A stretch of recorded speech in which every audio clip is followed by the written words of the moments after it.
என் அருள்நாதர் இயேசு கிறிஸ்துவின் இனிதான நாமத்தில் உங்கள் ஒவ்வொருவருக்கும் என் அன்பின் வாழ்த்துக்கள்.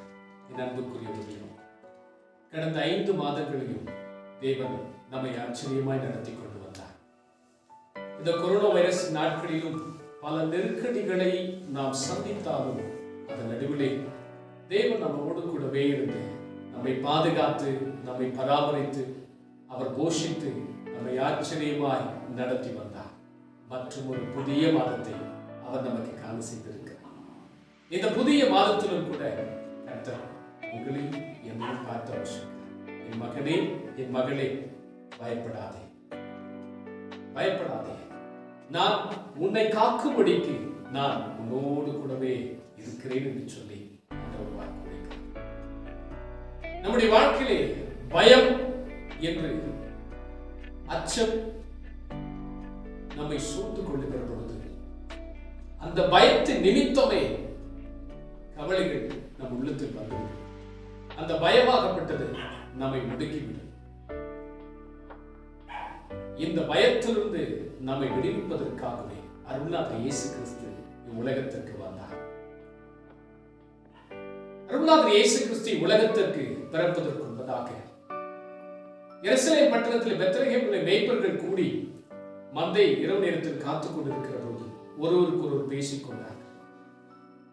மேசியா வருவார் என்று சொல்லி எதிர்பார்த்திருந்தோமே, மேசியா எப்பொழுது வருவார், நம்முடைய வாழ்க்கையின் சூழ்நிலைகள் எல்லாம் எப்பொழுது மாறும் என்று சொல்லி ஒருவர் தங்களுடைய எதிர்காலத்தை குறித்து ஒரு பயத்தோடு கூட அச்சத்தோடு கூட அவர்கள் பேசிக் கொண்டிருக்கிற போது தெய்வ தூதர்கள் அவர்களை பார்த்து சொன்னார்கள், பயப்படாதீர்கள், இதோ எல்லா ஜனத்துக்கும் மிகுந்த சந்தோஷத்தை உண்டாக்கும் நற்செய்தி நான் உங்களுக்கு அறிவிக்கிறேன் என்று சொன்னார். அருள்நாதர் இயேசு கிறிஸ்து இவ்வுலகத்திற்கு வந்தபோது பயத்தை அவர் எடுத்து போட்டார். இரண்டாவதாக அருள்நாதர் இயேசு கிறிஸ்து உலகத்திற்கு வந்து நம்முடைய பாவங்கள் அக்கிரமங்கள் அத்தனை சுமந்த தீர்த்து அவர் சிலுவிலே அடிக்கப்பட்டு அவர் கல்லறையில் அடக்கம் பண்ணப்படுகிற போது 3ஆம் நாள் அவர் உயிர்த்தெழுந்தார். அவருடைய கல்லறையின் அருகே மகதலேன் மரியாள் கடந்து செல்கிறார். தன் மகனை காணவில்லை என்று சொல்லி அவர் அச்சத்தோடு கூட பயந்து அந்த நேரத்தில் இருக்கிறார். யாரோ ஒருவர் தூக்கி கொண்டு சென்று விட்டார்களோ என்று சொல்லி அவர் கலங்கி கொண்டிருக்கிறார். சீஷர்கள் பயந்து கொண்டிருக்கிறார்கள். இனி என்ன ஆக போகிறது? இயேசு நம்மோடு கூட இருந்தாரே, நம்முடைய எதிர்காலம் என்ன ஆகும், நாம் இனி எப்படி என்ன செய்ய போகிறோம் என்று சொல்லி ஒரு பயம் அவர்களை ஆட்கொண்டிருந்தது. அப்பொழுது தெய்வத்தோடு மரியாதை ஏன் பயப்படுகிறது? அருள்நாதர் இயேசு மரியாதை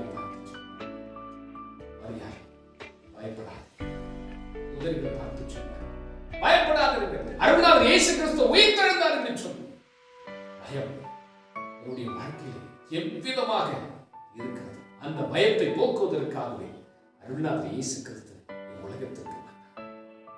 பயம் நம்மை ஆட்கொள்கிற போது நம்மை கவலை பெறுகிறது. இந்த நாட்களில் கொரோனா வைரஸ் நிமித்தம் நாம் பயத்தில் ஆட்கொண்டிருக்கிறோம். எல்லா உலகத்தில் இருக்கிற அத்தனை மக்களை பயத்தை இந்த கொரோனா வைரஸ் கொண்டு வந்து வீட்டில் முடக்கி விட்டது. அப்படிப்பட்ட ஒரு பயத்தையும் கலக்கத்தையும் இந்த ஒரு வைரஸ் கொண்டு வந்தது. இப்படிப்பட்ட ஒரு நெருக்கடியான சூழ்நிலையில் என் மகனே என் மகளே, பயப்படாதே, உன்னை காக்கும்படிக்கு நான் உன்னோடு கூட இருக்கிறேன்.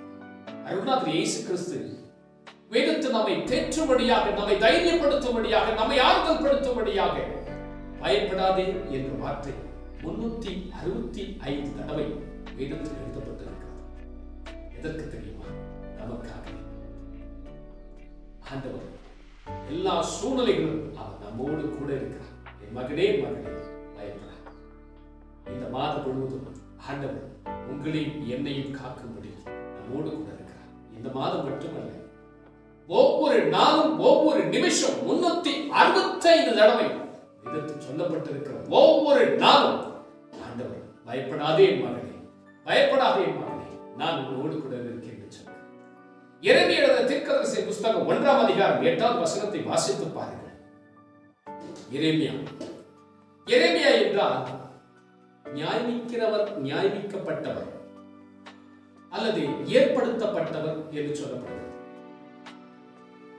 எரேமியாவுடைய தகப்பனார் எல்கியா. அவர் ஒரு ஆசாரியர். ஆசாரிய வம்சத்தில் பிறந்தவர் எரேமியா. எரேமியாவுக்கு ஆண்டவர் ஒரு அழைப்பு விடுக்கிறார்.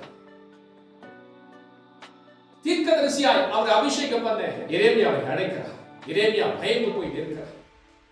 ஐயோ, நான் சிறு பையனாக இருக்கிறேன், இவ்வளவு பெரிய ஊழியத்தை நான் எப்படி செய்ய முடியும் பணி என்று சொல்லி எரேமியா பயந்து இருக்கிறார்.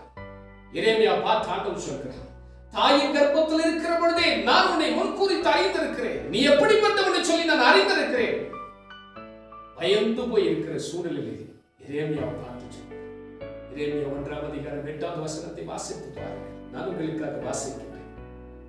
நீ அவர்களுக்கு பயப்பட வேண்டாம், உன்னை காக்கும்படிக்கு நான் உன்னுடன் கூட இருக்கிறேன் என்று சொல்லி எரேமியா பார்த்து ஆண்டவர் தைரியப்படுத்தி ஆறுதல்படுத்தி சொல்கிறார், என் வார்த்தை நான் உன் வாயிலே வைக்கிறேன், நீ பயப்படாதே, உன்னை காக்கும்படிக்கு நான் உன்னோடு கூட இருக்கிறேன் என்று சொல்லி நீ பயப்படாதே.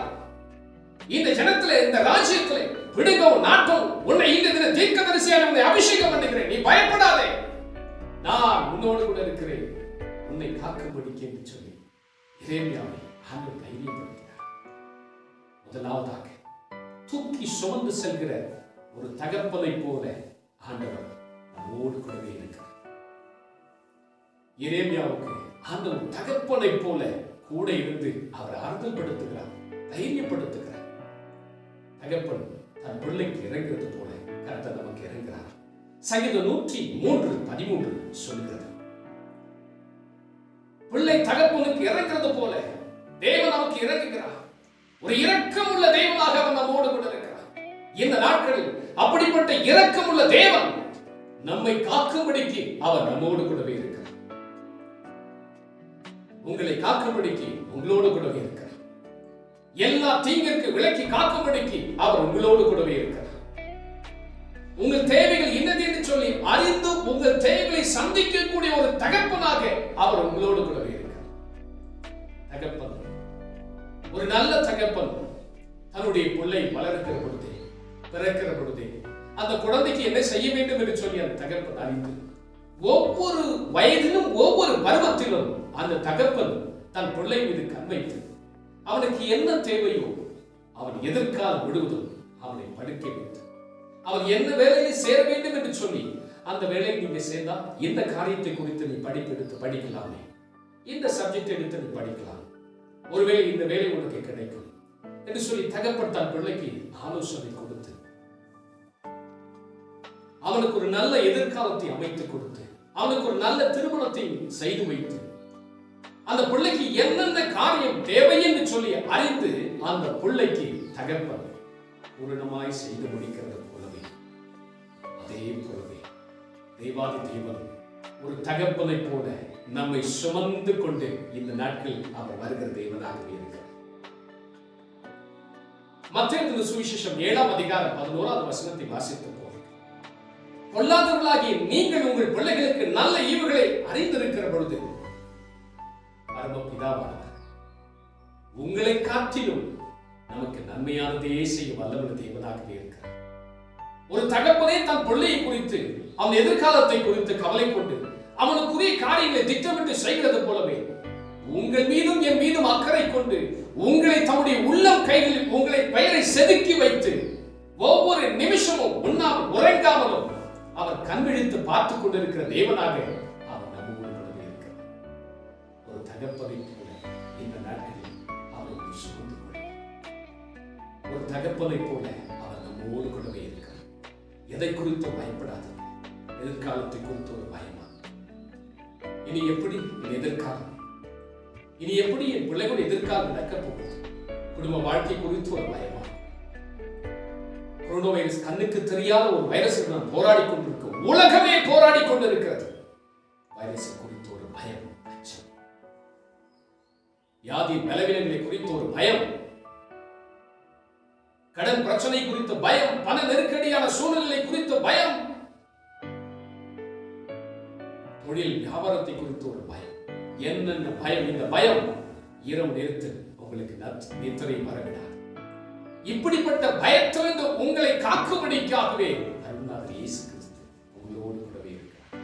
தகப்பனை போலவே உங்களை சுமந்து கொண்டு அவர் உங்களோடு கூட உங்களை பாதுகாத்துக் கொள்வார்.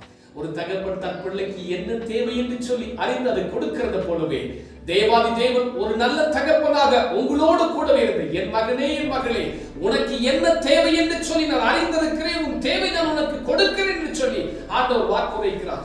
இந்த மாதத்து மாத்திரமல்ல, இந்த பூமியில் இருக்கிற ஒவ்வொரு நாட்களிலும் ஒரு தகப்பனை போல உங்களை சுமந்து உங்கள் தேவை என்னது என்று சொல்லி அறிந்து அந்த தேவை உங்களுக்கு அருளாக இயேசு கொடுப்பார். கவலைப்படாதீர்கள். உங்கள் தனிப்பட்ட வாழ்க்கைக்குரிய தேவையும், உங்கள் குடும்பத்துக்குரிய தேவையும், உங்கள் பிள்ளைகளுடைய வாழ்க்கைக்குரிய தேவையும், ஊழியத்திற்குரிய தேவையும், அத்தனை தேவையும் அவர் பார்த்துக் கொள்வார். ஒரு நல்ல தகப்பனாக அவர் உங்களோடு கொண்டிருக்கிறார். இரண்டாவதாக ஆண்டவர் சொல்கிறார், உன்னை காக்கும்படிக்கு உனக்கு நான் கேடகமும் பலனுமாக நான் உன்னோடு கூடவே இருக்கிறேன். அவர் கேடகமாக பலனுமாக நம்மோடு கூட இருக்கிறார். ஆண்டவர் ஆபிரகாமை பார்த்து சொன்னார், ஆபிரகாம் பயப்படாத, நான் உன்னோடு கூடவே இருக்கிறேன். 1 சாமுவேல் 2 சாமுவேல் 22ஆம் அதிகாரம் 31வது வசனம் சொல்கிறது, தம்மை நம்புகிற அனைவருக்கும் அவர் கேடகமாகவே இருக்கின்றார். தம்மை நம்புகிற அனைவருக்குமே அவர் கேடகமாகவே இருக்கின்றார்.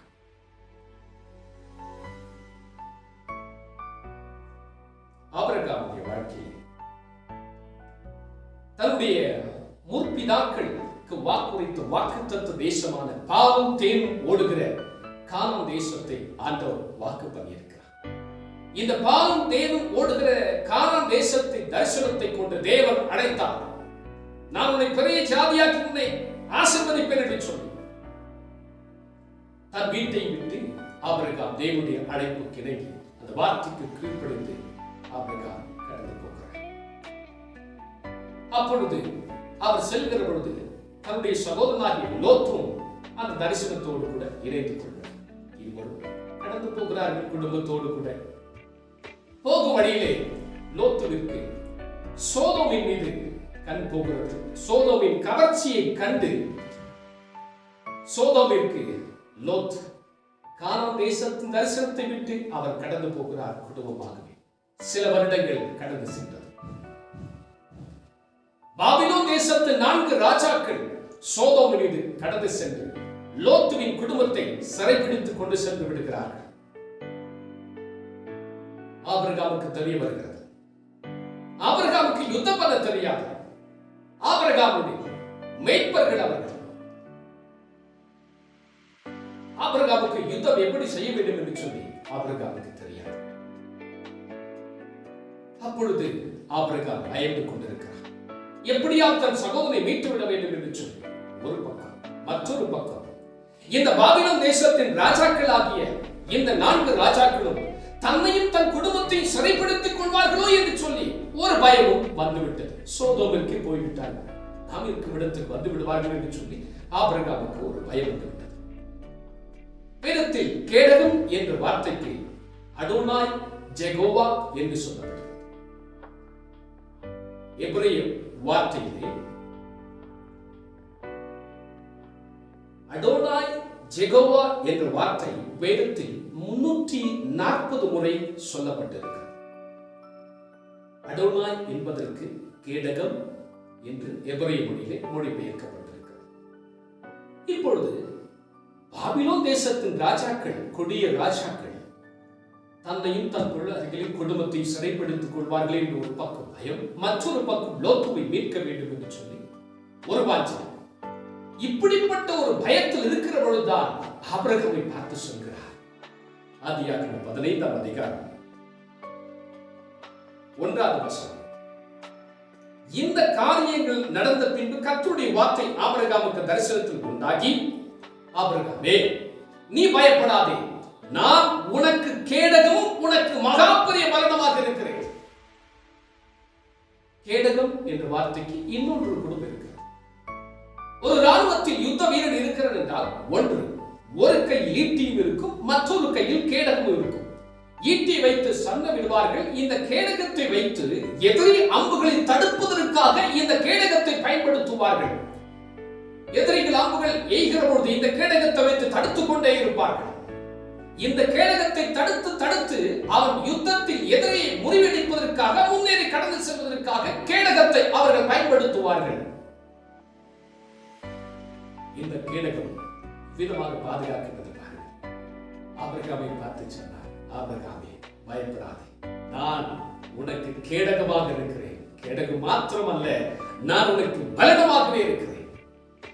ஆபிரகாமுக்கு கேடகமாக இருந்தார், உங்களுக்கும் அவர் கேடகமாக இருந்தார். ஆபிரகாமை தைரியப்படுத்தினார், மகனே பயப்படாதே, அந்த எதிரின் ராஜாக்களுக்கு நீ பயப்படாதே. இரண்டாவது கொடிய ராஜாக்கள், யுத்தத்திலே கற்று தெரிந்தவர்கள், என்னையும் குடும்பத்தை, சகோதர குடும்பத்தை சிறைப்பிடித்துக் கொண்டு போயிட்டார்கள். என்னை பிடித்துக் கொள்ள அச்சம் அவர்களுக்கு வந்துவிட்டது.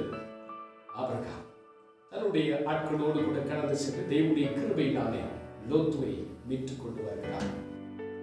ஆபிரகாமுக்கு ஆண்டவர் தைரியப்படுத்தி பலப்படுத்தி, நான் உனக்கு கேடகமாக இருக்கிறேன் என்று சொன்னார். இன்றைக்கும் ஆண்டவர் உங்களுக்கு கேடகம் பலனமாக இருக்கிறார். எதை குறித்தும் பயப்படாதீர்கள். உலகத்தில் நமக்கு உபத்திரம் உண்டு, ஆனால் திடம் கொள்ளுங்கள், நான் உலகத்தை ஜெயித்தேன் என்று சொல்லி அருளாளர் இயேசு கிறிஸ்து வாக்குறுத்திருக்கிறாரே, நீங்கள் அவரை நம்பி இருக்கிறபடினாலே தேவாதி தேவன் உங்களுக்கு கேடகமாக இருப்பார். சங்கீதக்காரர் தாவீதுடைய வாழ்க்கையிலே இந்த அனுபவத்தை அவர் அனுபவித்திருக்கிறார். எப்பொழுது தெரியுமா? சங்கீதக்காரர் தாவீது யுத்தத்தில் கற்றுத் தெரிந்தவர். அவர் எப்பொழுது போருக்கு சென்றாலும் ஒரு ஜெயத்தோடு கூட திரும்பி வருவார். ஏனென்றால் கர்த்தர் அவரோடு கூடவே இருந்தார். இப்படி யுத்தத்தில் கற்றுத் தெரிந்தவருடைய வாழ்க்கையில் தன்னுடைய மகன் அப்சலோமை அவருக்கு விரோதமாக எழுப்புகிறார். தன்னுடைய வீட்டை விட்டு, ராஜ்யத்தை விட்டு அவர் துரத்தப்படுகிறார். அப்படிப்பட்ட ஒரு சூழ்நிலை அவர் மனம் நொந்து வேதனைப்படுகிறார். மனமங்களாய் தழுதி புலம்பிக் கொண்டிருக்கிறார். என்ன செய்வது என்று கண்ணீர் வடித்துக் கொண்டிருக்கிறார். வனாந்தரத்திலே தனிமையில் அழுது புலம்பி சென்று கொண்டிருக்கிறார். இருள் சூழ்ந்தது போல அவர் தோன்றுகிறது. தன் மகனே துரத்து விட்டான் என்று சொல்லி மனமங்களாய்க்கிறார். அப்படிப்பட்ட ஒரு சூழ்நிலையிலே கூட தாவீது அவர் சொல்கிறார். சங்கீதம் 18:2 வாசித்து பாருங்கள். நான் உங்களுக்காக வாசிக்கிறேன். கர்த்தர் கன்மலையும் என் கோட்டையும் என் இரட்சகரும் என் தேவனும் நான் நம்பி இருக்கிற என் துருகமும் என் கேடமும் என் இரட்சணிய கொம்பும் என் உயர்ந்த அடைக்கலமாக இருக்கிறீர் என்று சொல்லி தாவீதுக்கு ஆண்டவர் வாக்குறுத்தது மட்டுமல்ல, தாவீது ஆண்டவரை அப்படி மகிமைப்படுத்துகிறார். ஆண்டவர், நீர் எனக்கு கேடகமாக இருக்கிறீர், நான் எதற்கு பயப்பட வேண்டும்? என்னுடைய இரட்சணிய கொம்புமாக இருக்கிறது, என் தலையை நீர் உயர்த்துகிற தேவனாக இருக்கிறீர், என் தலையை நிமிர செய்கிற தேவனாக இருக்கிறீர், நான் எதற்கு பயப்பட வேண்டும்? 2 சாமுவேல் வாசித்து பாருங்க. 2 சாமுவேல் 22:31. கர்த்தரை நம்புகிற அனைவருக்கும் அவர் கேடகமாக இருக்கிறார். நீங்க அவரை நம்பி சார்ந்து இருக்கிறீங்களா? அவர் உங்களுக்கு கேடகமாக இருக்கிறார். இந்த கடைசி நாட்களிலும் கூட அவரை நம்பி இருக்கிற பிள்ளைகளுக்கு அவர் கேடகமாகவே இருப்பார். சத்ருவின் அரண்களை எதிர்த்து நிற்கத்தக்க ஒரு கேடகமாக அவர் உங்களோடு கூட இருக்கிறார். கண்ணுக்கு தெரியாத கொள்ளை நோய்களை முறியடிக்கும்படிக்கு அவர் உங்களை கேடகமாக அவர் உங்களோடு கூட இருக்கிறார். மனுஷன் செய்கிற சதி மோசங்களுக்கு அவர் கேடகமாகவே இருக்கிறார். அவர் கேடகமாகவே இருந்து, துர்கமாகவே இருந்து அவர் உங்களை உயர்ந்த அடைக்கலத்தில் வைப்பார். கவலைப்படாதீர்கள். எதை குறிச்சும் பயப்பட தேவையில்லை. ஏன்னா நீங்க அவரை நம்பி இருக்கிறீங்களே. பொருளாதார ஒரு நெருக்கடியான சூழ்நிலையா, பல நெருக்கடியான சூழ்நிலையா, பயப்படாதீங்க. நீங்க அவரை நம்பி இருக்கிறீங்களே, அவர் உங்களுக்கு கேடகமாக இருப்பார். இந்த கொள்ளை நோய் உலகத்தையே ஆட்டி படைத்துக் கொண்டிருக்கிறது. அரண்மனை வசிப்போர் முதற்கொண்டு குடிசை வசிப்போர் ஒவ்வொருவருக்கும் ஒரு பயத்தையும் அச்சத்தையும் கொண்டு வந்து விட்டது. இப்படிப்பட்ட ஒரு நாட்களில் கர்த்தர் உங்களை பார்த்து சொல்கிறார், என் மகனே, என் மகனே, பயப்படாதே, நான் உனக்கு கேடகமாக இருக்கிறேன். கேடகத்தை பத்தி நான் சொன்ன பார்த்தீங்களா? அந்த எதிரியை முறியடிக்கத்தக்க கேடகமாக உங்களோடு கூட இருக்கிறார். உங்க வாழ்க்கையில நீங்க முன்னேறி கடந்து செல்லும்படி அவர் உங்களுக்கு கேடகமாக இருப்பார். சங்கீதக்காரர் தாவீதுடைய வாழ்க்கையிலும் ஆபிரகாமுடைய வாழ்க்கையிலும் அவர் கேடகமாகவே இருந்தார். நம்முடைய முற்பிதாக்களும் பயந்த சூழ்நிலையிலே ஆண்டவர்களை தைரியப்படுத்தி பலப்படுத்தினார். இந்த நாட்களிலும் அவர் உங்களை தைரியப்படுத்திக் கொண்டிருக்கிறார், உங்களை பலப்படுத்திக் கொண்டிருக்கிறார். உலகத்தில் நடக்கிற பிரச்சனைகள், சூழ்நிலைகள், குடும்பத்தில் நடக்கிற பிரச்சனைகள், சூழ்நிலைகள், உங்களுக்கு எதிராக நடக்கிற பிரச்சனைகள், சூழ்நிலைகளை கண்டு பயப்படாதீர்கள். ஆண்டவர் உங்களுக்கு இடகமாக இருக்கிறார். அதோடு ஜெகோவா தேவன் உங்களோடு கூடவே இருந்து உங்களை பாதுகாத்துக் கொள்வார். அவரை நம்பி இருக்கிற ஒவ்வொருவருக்கும் அவர் கேடகமாக இருக்கிறார்.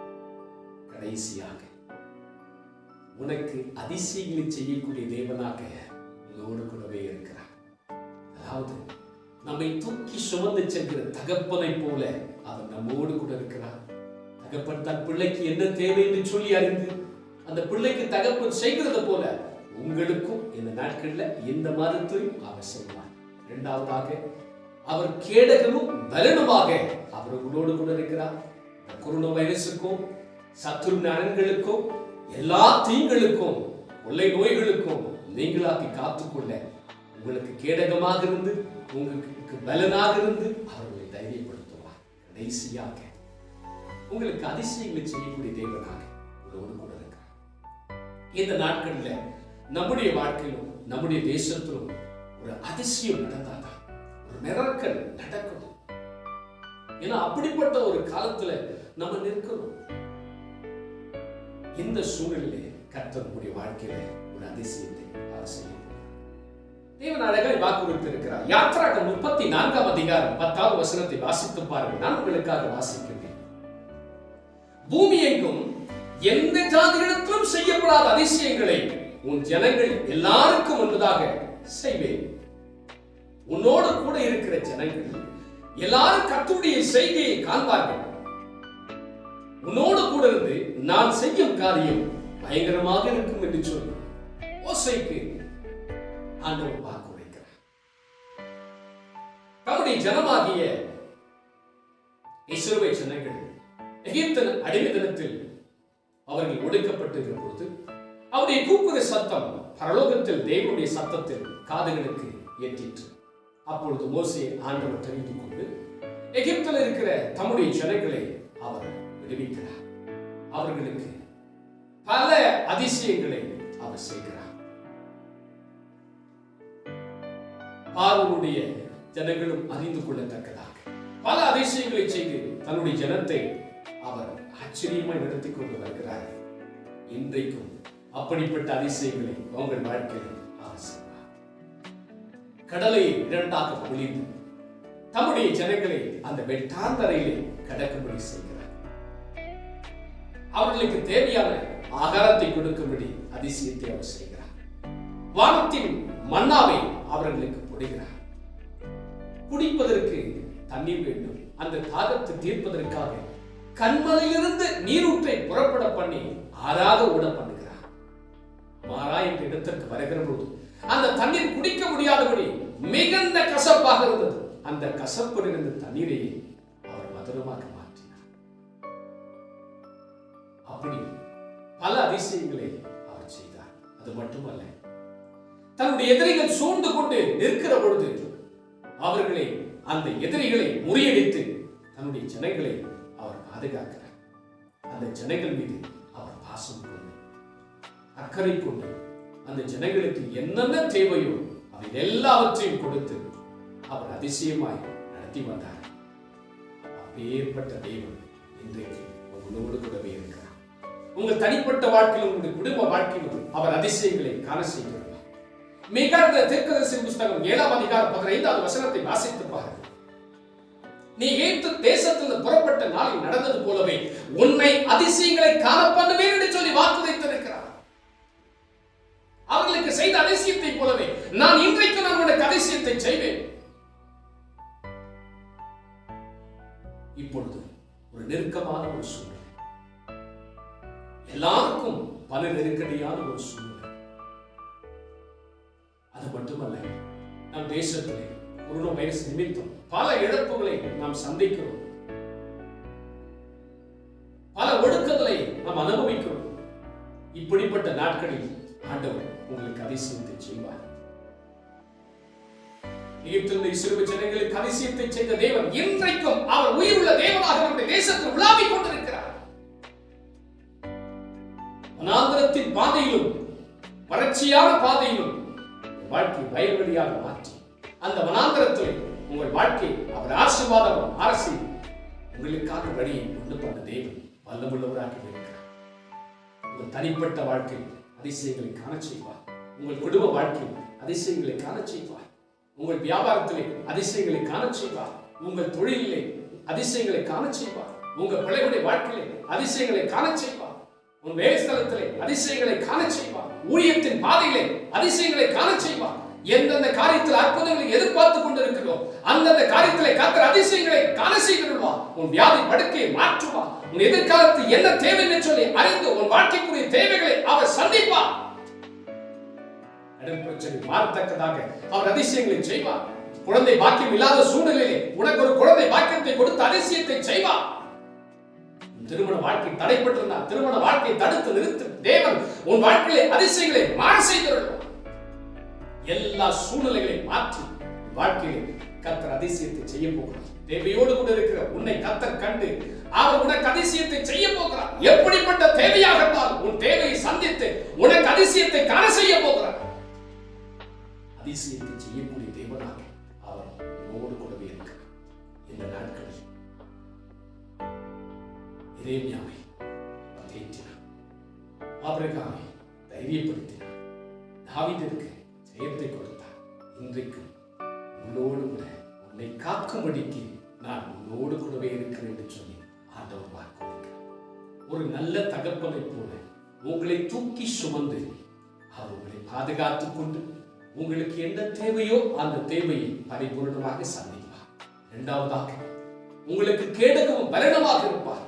எல்லா கொள்ளை நோய்களுக்கும் எல்லா தீங்கிற்கும் அவர் உங்களை பாதுகாக்கவும் உனக்கு கேடகம் பலனமாக இருப்பார். கடைசியாக அவர் உனக்கு அதிசயத்தை செய்வார். தேவைகளிலே அதிசயத்தை செய்வார். தனிப்பட்ட வாழ்க்கை அதிசயத்தை செய்து இந்த மாதம் மாத்திரமல்ல உலகத்தில் கடைசி பரிந்தம் அவர் உன்னோடு கூட இருந்து உங்களை காக்கும்படி அவர் உன்னோடு வழிநடத்துவார். இந்த மாசத்துல தேவைகளை பரிபூர்ணமாய் ஜெபிக்கலாமா? பரிசுத்தமுள்ள என் பரமபிதாவே, இந்த மகிமையான இந்த நேரத்திற்காக உனக்கு ஸ்தோத்திரம். தகப்பனே உம்மை ஸ்தோத்திரிக்கிறோம். இந்த 2021 ஆண்டு தொடங்கி 5 மாதங்களில் தேவனைகளை ஆச்சரியம் அதிசயமாக நடத்துகிறார். தகப்பனே, இது ஒரு புதிய மாதத்துக்குள் நாங்கள் பிரவேசிக்க போகிறோம். இந்த புதிய மாதத்தில் இந்த முதல் நாளிலும் கூட ஒரு விஷயம் எங்களை தாழ்த்தி அர்ப்பணிக்கிறோம் சுவாமி. தகப்பனே, அப்பாவை சோத்துரிக்கிறோம். ஆண்டவரே, உன்னை காக்கும்படிக்கு நான் உன்னோடு கூட இருக்கிறேன்னு சொல்லி வாக்குறுத்தீர்களா? தகப்பனே, சோத்துரிக்கிறோம். ஒவ்வொரு நிமிஷமும் ஒவ்வொரு நாளும் உம்முடைய பிள்ளைகளோடு கூட இருந்து உம்முடைய பிள்ளைகளை காத்துக்கொள்ளும். கண்ணுக்கு தெரியாத இருக்கிற அந்த கொள்ளை நோய்களுக்கு காத்துக்கொள்ளும். சத்துருவின் அரண்களுக்கு காத்துக்கொள்ளும். மனுஷன் செய்கிற சதி மோசங்களுக்கு காத்துக்கொள்ளும். எல்லா தீங்கிற்கும் உடைய பிள்ளைகளை விலக்கி பாதுகாத்துக் கொள்ளும். ஒரு தகப்பனை போல தோளில் சுமந்து கொண்டு உங்களுடைய பிள்ளைகளோடு கூட இருந்து உங்க பிள்ளைகளுக்கு என்ன தேவை என்று சொல்லி அறிந்து கொண்டு உங்க பிள்ளைகளுக்கு என்னென்ன தேவையாக இருக்கிறதோ அவை அத்தனையும் உடைய பிள்ளைகளுக்கு கொடுத்து உடைய பிள்ளைகளுடைய உள்ளத்தை சந்தோஷப்படுத்தும். அப்பாவை சோத்துரிக்கிறோம். தகப்பனே சோத்துரிக்கிறோம். உங்களுடைய பிள்ளைகளுக்கு நீர் கேடகம் பலனமாக இருப்பதற்காக உமக்கு ஸ்தோத்திரம். ஆண்டவரே, தகப்பனே சோத்துரிக்கிறோம். என் ஒரு பிதாக்களால் தீர்க்கதரிசிகளையும் ஆண்டவரை நீங்க பலப்படுத்துனீங்க, தைரியப்படுத்துனீங்க. ஆபிரகாமே பயப்படாதே, எரேமியாவே பயப்படாதே, தாவீதே பயப்படாதே, நான் உன்னோடு கூட இருக்கிறேன் சொல்லி தைரியப்படுத்துனீங்க. அவர்களுக்கு கேடகமாக இருந்தீங்க, பலனாக இருந்தீங்க. இந்த நாட்களிலும் கூட ராஜா உங்களுடைய பிள்ளைகளுக்கு கேடகமா இருங்க. எதை குறித்து பயப்படுகிறார்களோ, சூழலை கண்டு பயப்படுகிறார்களோ, கொள்ளை நோயை குறித்து பயப்படுகிறார்களோ, எதிர்காலத்தை குறித்து பயப்படுகிறார்களோ, என்னென்ன காரியத்தை குறித்து பயப்படுகிறார்களோ, இந்த பயத்தின் சூழ்நிலைகளை கர்த்தர் மாற்றி போட்டு உங்களுடைய பிள்ளைகளுக்கு கேடகமாக இருக்கும். உங்களுடைய பிள்ளைகளை தைரியப்படுத்தும். எந்த சூழ்நிலையுடைய பிள்ளைகள் தைரியத்தை இழந்துவிடக் கூடாதபடிக்கு, நம்பிக்கை விட்டுவிடக் கூடாதபடிக்கு, விசுவாசத்தை விட்டுவிடக் கூடாதபடிக்கு உங்களுடைய பிள்ளைகளை பலப்படுத்தும் ஆண்டவரே. உங்களுடைய பிள்ளைகளுக்கு கேடகமாக பலனமாக இருந்தருளும் ஆண்டவரே. அப்பாவை சோத்துரிக்கிறோம். என்னென்ன காரியத்தை குறித்தவருடைய பிள்ளைகள் கவலைப்பட்டு பயந்து கொண்டிருக்கிறார்களோ அந்த சூழலில் அத்தனை மாற செய்து உங்களுடைய பிள்ளைகளுக்கு கேடகமாக பலனமாக இருப்பதற்காக உமக்கு ஸ்தோத்திரம் ஆண்டவரே. உமக்கு ஸ்தோத்திரம். ஆண்டவரே உம்முடைய பிள்ளைகளுக்கு அதிசயங்களை செய்துள்ளோம் அப்பா. தகப்பனே போய் சோத்துரைக்கிறோம் ஆண்டவரே. எந்த காரியத்தில் எனக்கு ஒரு அதிசயம் நடந்தால் நன்றாக இருக்குமே, என் திருமண வாழ்க்கையில் அதிசயம் நடந்தால் நன்றாக இருக்குமே, எனக்கு ஒரு குழந்தை பாக்கியம் நடந்தால் நன்றாக இருக்குமே, என் எதிர்காலத்திலே படிப்பிலே வேலை ஸ்தலத்திலே அதிசயம் நடந்தால் நன்றாக இருக்குமே, என் குடும்பத்தில் இருக்க கடன் பிரச்சனைகள் மாற்றப்பட அதிசயம் நடந்தால் நன்றாக இருக்குமே, எந்தெந்த காரியங்களை குறித்து அதிசயம் நடந்தால் நன்றாக இருக்கும் என்று சொல்லுவேன். நம்பி இருக்கிற ஒவ்வொரு பிள்ளைகளுக்கும் ஒரு அதிசயத்தை செய்துள்ளோம், ஒரு அற்புதத்தை செய்துள்ளோம். தகப்பனே சோத்துரைக்கும் உங்களுடைய பிள்ளைகளுடைய படுக்கை மாற்றப்பட வியாதியின் பிடிகளிலிருந்து விடுவிக்க ஒரு அதிசயம் செய்துள்ளோம் ஆண்டவரே. ஒவ்வொருவருக்கும் ஒரு அதிசயத்தை செய்துள்ளோம். என் தொழில் வியாபாரத்தில் ஒரு அதிசயம் நடந்தால் நன்றாக இருக்கும் என்று சொல்லி ஏக்கத்தோடு கூட இருக்கிற ஒவ்வொரு பிள்ளைகளுடைய வியாபாரத்தில் தொழில் பிசினஸிலும் ஒரு அற்புதத்தை அதிசயத்தை செய்துள்ளோம் அப்பா. அதிசயத்தை செய்துள்ளோம். எப்போதே சோத்துரைக்கும் அந்த நெருக்கடியான சூழ்நிலை கடன் பிரச்சனையான சூழ்நிலையை மாற்றி ஒரு அற்புதத்தை செய்துள்ளோம். ஒவ்வொரு பிள்ளைகளுக்கும் அதிசயத்தை செய்துள்ளோம். நீங்க அதிசயத்தை செய்யக்கூடிய தேவனாக உங்க பிள்ளைகளோடு கூட இருந்து நீங்க வல்லெடுத்துவதற்காக ஸ்தோத்திரம். ஆண்டவரே தம்மை நேசிக்கிற பிள்ளைகளுக்கு நீ அதிசயத்தை செய்கிறேன். எகிப்திலிருந்த இஸ்ரவேல் ஜனங்களுக்கு அதிசயத்தை செய்கிறேன். பல அதிசயங்களை செய்தது போலவே இந்த நாட்களில் உடைய பிள்ளைகளுக்கு அற்புதங்களை செய்துள்ளோம். எங்கள் தேசத்தில் சூழ்நிலைகளை மாற செய்கிறோம். தேசத்தின் கொரோனா வைரஸ் நிமித்தம் ஆண்டவரே ஒடுக்கத்தையும் வேதனையும் அனுபவித்துக் கொண்டிருக்கிறோம் ஆண்டவரே. இந்த சூழ்நிலைகளை மாற செய்கிறோம் அப்பா. தேசத்திலும் ஒரு அற்புதத்தை செய்துள்ளோம். ஒவ்வொரு மக்களுக்கும் ஒரு அற்புதத்தை செய்துள்ளோம். கொரோனா வைரஸ் நிமித்தம் மருத்துவமனை சிகிச்சை பெற்றுக் கொண்டிருக்கிற ஒவ்வொருவருக்கும் ஒரு அற்புதத்தை செய்துள்ளோம் ஆண்டவரே. பாதுகாக்கக்கூடிய கேடகமாக முடியும் பிள்ளைகளோடு கூட பாதுகாத்துக் கொள்ளும். நான் உன்னை காக்க முடியும் நோடு கூடவே இருக்கு சொல்லி வாக்கு வைத்திருக்கலாம். இந்த மாதம் மட்டுமல்ல, உலகத்தின் கடைசி பரிந்தமும் உங்களுடைய பிள்ளைகளோடு கூடவே இருந்து நீங்க காத்துக் கொள்வதற்காக நமக்கு நன்றி சுவாமி. கோடாகோடி நன்றி. ஜெபத்தை கேட்டதற்காக நன்றி. தேசத்தில் நடக்கிற எல்லா ஊழியங்களையும் பொறுப்பெடுத்துக் கொள்ளுங்க. ஒவ்வொரு தேவ மனுஷர்களை கர்த்தர் காத்துக் கொள்ள வேண்டுமா ஜெபிக்கிறேன். ஒவ்வொரு வேறுபடி கிருபை சூழ்ந்து கொள்ளுங்க. அந்த ஜெபத்தை கேட்டதற்காக நமக்கு கோடாகோடி நன்றி.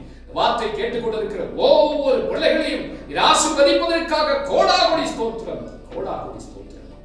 நன்றி சொல்லி தாழ்த்தி ஒவ்வொரு பிள்ளைகளுடைய ஆவி ஆத்துமா சரீரம் தாழ்கைக்கு கொடுக்கிறேன்.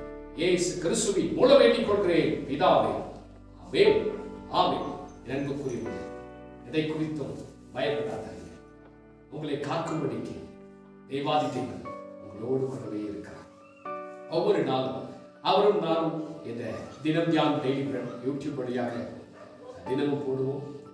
கேரளாவில் இருக்கிறபடினாலே சூழ்நிலைகள் நிமித்தம் நெட்வொர்க் ப்ராப்ளம், இயற்கை சூழ்நிலைகள் இது நிமித்தம் டெய்லி பிரெட் போட முடியாத ஒரு சூழ்நிலை. தொடர்ந்து இந்த மாதத்தில் போட முயற்சிக்கிறோம்.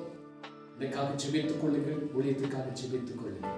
கர்த்தர் உங்களை காக்க உங்களோடு கூட இருக்கிறார். God bless you.